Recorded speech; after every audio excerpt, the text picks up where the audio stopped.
everyone, my name is Karina. I go by Kartsie on social media, and today we're taking a slight detour away from the Scooby-Doo 60s AU series. And I know it's been a while, it's been about 4 months.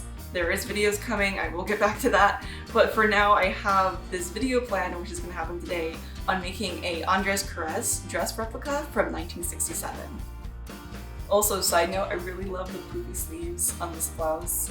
And I haven't mentioned this before, but I love purple, and I finally got my nails to be purple again.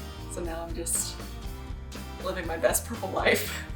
So I first stumbled upon this dress in a book I have named The Collection of the Kyoto Costume Institute, Fashion, A History from the 18th to the 20th Century. So this book has always inspired me, mainly just because when you flip through it, it's like filled with just these most beautiful images that you can see when it comes to like fashion history, and I love it to pieces. So when I was looking through this, I was actually looking through it for inspiration for my Daphne project that's coming up in the Scooby-Doo series, but then I stopped and I saw that there was this gorgeous black and white dress and these other pieces that are really interesting with these chunky zippers by the designer Andres Courrèges. And then when I saw that, I was like, I want to make that. I mean, do I have enough time to make an Andres Courrèges dress? And yeah, that's where we are now. So I really didn't know much about 1960s designers until I really started this project.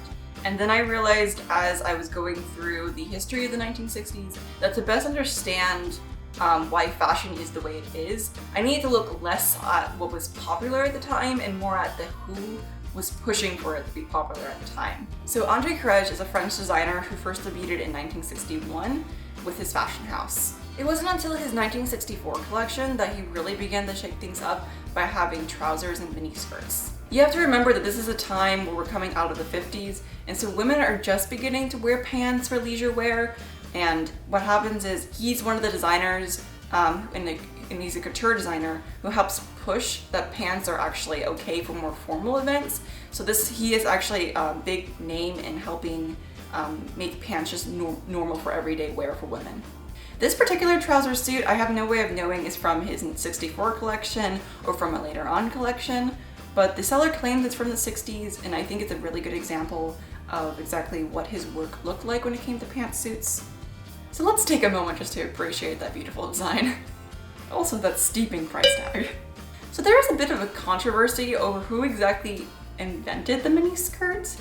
I mean, there's some people saying that like women on the street invented the miniskirt, that Mary Quant, who observed women on the street, created the miniskirt, and then there's Andres Courrèges, and people also credit him with the miniskirt. And I know there was something between him and Mary Quant, and who they were like, I guess maybe fighting over who invented the miniskirt to lay claim over that such a title. It could be either or, but the main importance about the miniskirt when it comes to him and also the other designer is that they are the people who help push it to be more acceptable and mainstream. So I want to take a moment to actually define a miniskirt, because I feel like nowadays we have a different perception of how short things can go, and our definition of a miniskirt is pretty much as high as you can put a skirt. For them in the 60s, miniskirt is anything that really showing the thigh. So it can be as simple as having it like 4 inches above your knee. Nowadays, I've realized that we actually have something called a micro mini that we see a lot of people wearing on the streets. So there is a difference between the miniskirt and the micro mini. Although there are examples of things going very micro very quickly in a lot of the 60s. So Andres Courrèges' design aesthetic is really characterized by minimalism, simple cuts, and this futuristic style, which happens a lot with this period with very specific designers. He's one of the very big space age designers when it comes to fashion, and it really shows in his work. And this period, for some reason, they associated plastic materials with being the future, so there's a lot of using plastic to create these futuristic looks. So if you look into a lot of his work, he has a lot of plastic futuristic hardware in his clothing. So a lot of the zippers are very chunky plastic, a lot of the buttons. And so if you look at this period, they do, for some reason, associate plastic with the future. So speaking of chunky zippers, this is the one thing that I really loved about the dress I picked for what I was making, and that I saw continuously in all his designs. I went on Etsy to try to see if I could find any Andres Courrèges dresses that were for sale, just to see if I could have like better images of them to really get a sense of what he was selling to people and what were people actually buying. So this one particularly is pink pleather, and it is very, very similar to one I have in my book. So I believe it's from the 1969 to 70 collection. It has the AC logo on it. They have the chunky plastic on the pockets, and we have a lot of buttons. It's quite surprising to me how much of his original work is available vintage online. The design lines are very interesting to me. You can see like the quality of the craftsmanship, everything's lined. The stitch work looks beautiful even after all this time. And we can really see like the fibers that are used on this material. So it's like these wool cottons, and you can see how it has that like almost fuzzy texture to it. This black and white piece in particular is actually my favorite that I've seen online. It just, unfortunately, I ain't got the $1,000 cash to drop on it. So one thing that's really great is I've actually been able to find footage of his collections online on YouTube, and those collections are very cool because you can see not only his clothing in motion and with all the styling, but also in terms of the world that he had in his head. So there's a lot of white, there's a lot of, again, plastic, simple geometric shapes, and kind of this playful nature to the way the models are walking and positioning themselves. The more I look at these videos, the more it really feels like a space-age playground. So as you can imagine, the brand of Andre Courrèges actually exists today. Out of curiosity, I wanted to see if I could find the brand in one of my magazines. So while flipping through my copy of Vogue Paris Collections Fall/Winter 2021 to 2022, I sure enough found him on page 92. The current creative director of the brand is Nicolas de Felice, who just recently acquired this position in 2020. In my magazine, actually, this is his first collection for the brand. As you can see, he's retaining a lot of the house codes and also the iconic motifs of the brand. For instance, we see midriff cuts, simple effortless style, pleather, knit pants, and of course the mini skirt. I'm very interested to see the direction he takes the brand and to continue watching his career as it develops. So without further ado, let's get started with the Andre Courrèges 1967 dress replica. So at first I actually thought that the dress, the pieces like looked completely like this. But then the further as I looked at the image, I realized after I saw this one image on Pinterest that there actually was a waist seam to the skirt, and the pieces actually looked more like this. Okay, so I'm working on the pattern for the dress, and what I'm figuring out is that I need to actually take this first draft and edit it, because at first the pieces was going to be this wide, but after holding it against myself, I think I want to make it a little bit narrower. So I'm going to go ahead and start editing these changes by moving this piece back to this piece by cutting it. It's like putting a puzzle piece back together.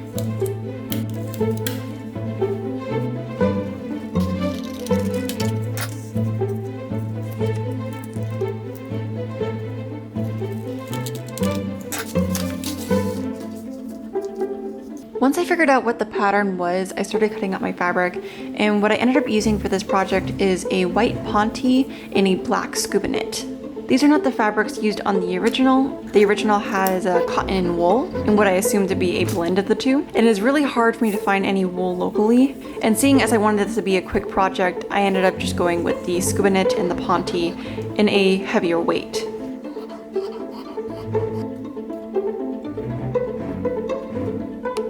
So the dress is looking like this so far.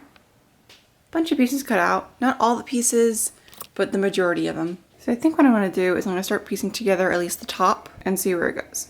Okay, so it took some finagling, but I eventually got it. So basically these curves are probably one of the hardest bits, especially since this is a more stretchy material. So the way that I'm able to actually do these curves and sew them is that while I'm sewing, I actually do have to clip into it to release the tension so that I can get to the places where I need to. So yeah. So this piece right here gets installed going in that direction. So you can see we have two extreme curves. We have an extreme curve here, and then we have one right over here.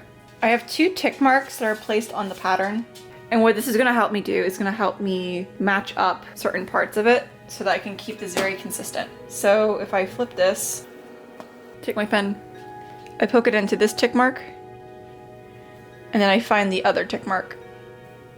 And I take that and pin that in place, and I find the next one. So here and over here are actually gonna require some snipping. And then I'm going to take this to the machine.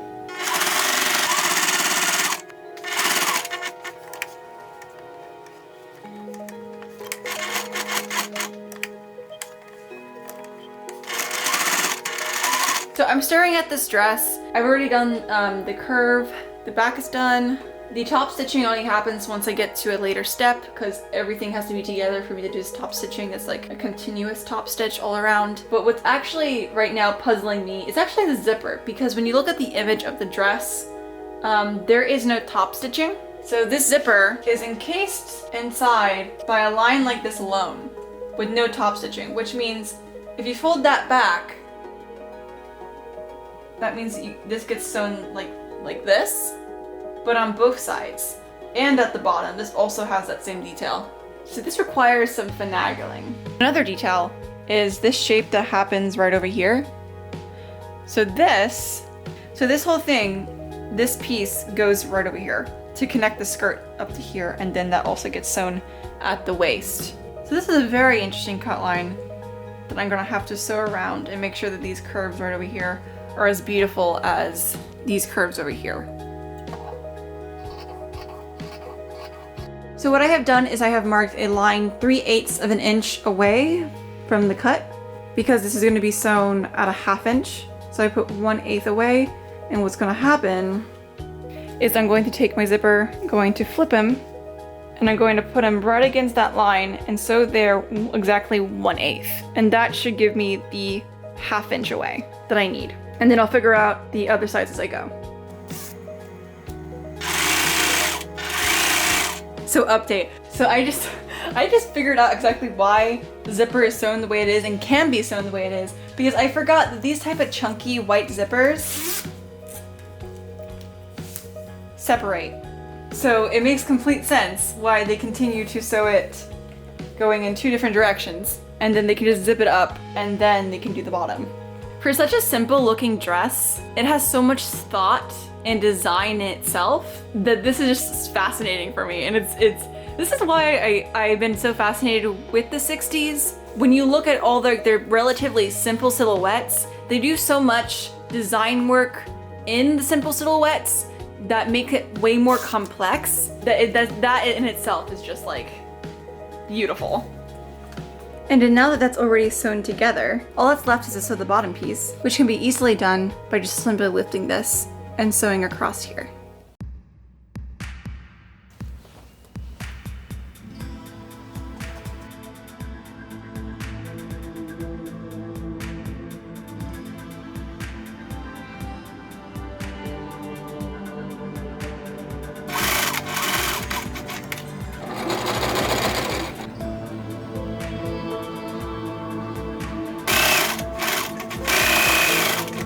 So this is where the dress is at so far. However, there is an issue that I stumbled upon, and I'm going to fix that right now. So I made a mistake, and that is I didn't make this line right here high enough so that when the top stitching goes by, there is still a little bit of it there. So I'm like this much that I should have been higher, but no matter, I'm gonna make do. It shouldn't be that noticeable compared to the original design. And if that's the only thing that is the biggest difference between this and the original, then I'll be happy. So what I'm going to do is I'm going to attack this whole bottom piece because it's getting really wonky and not what I want. So I'm gonna take off the stitching, go back into here, and I think what I'm gonna do is I'm gonna try my best to take off that big plastic piece right there so that I can get my machine through here, because basically that's the barrier between my presser foot and this area.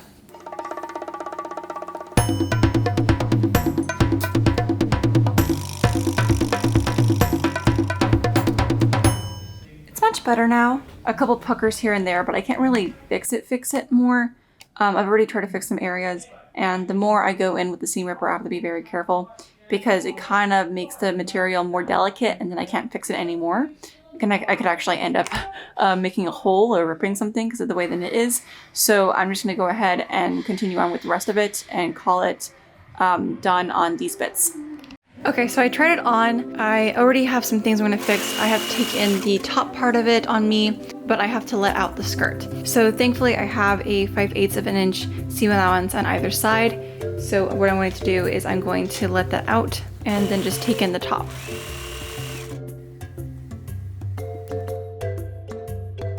So I'm going back in and fixing over here. So I'm going in and seam ripping that part, and I'm gonna resew it because there is a drag line that was happening right here, and it was very noticeable in the front. So what I'm gonna do is I'm gonna try to push that back up to the waist to try to eliminate it. But that just requires me to redo this little section right here. So down here, I have eliminated the drag line. It's no longer there. So this is nice and flush to the bottom. But back here, there is a bubbling that's happening right here where the back of the piece meets the back of the skirt. Okay, so the dress is fitting fine. I'm gonna fix some bits that have to do with the waistline, and this gets a lot of top stitching that helps with that curve really look like part of the design. But here is where my issue is. And what it is I have to add 2 darts into the skirt to help it settle into the top of the bodice.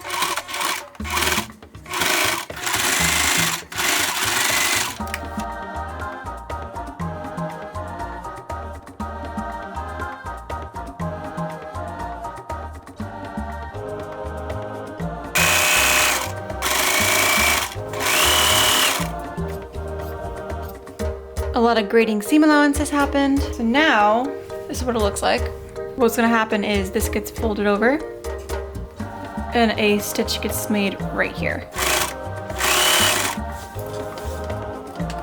So this is what it looks like on the right side, and this is what it looks like on the inside. Now, because I don't like this raw edge, what I think I'm going to do is I'm going to fold over, press this, and then on the right side, I'm gonna go right in between at this seam right here and do a stitch in the ditch. And I think that'll solve my problem. This hem makes me so happy right now. It came out so good. The stitching and the ditching, you can't even see it unless you flip the hem over. See that black line? That's hidden in here and you can't even see it, and that's wonderful.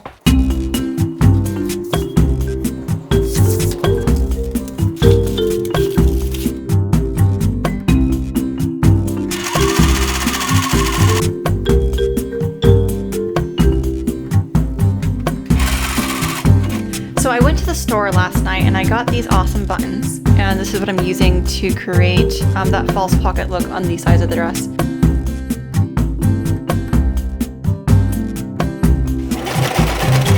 Also, I love, because of the way the dress is designed, that like I can go around this hardware with like no problem. I have no way of knowing if this is the exact type of button, a shank button that they used on the dress, or if they use something else that's not a shank button. But the closest I could get to the store with a shank button, and thankfully this is making it very easy to sew around it to attach it to the dress. So without further ado, here is my finished 1967 Andre Courrèges dress.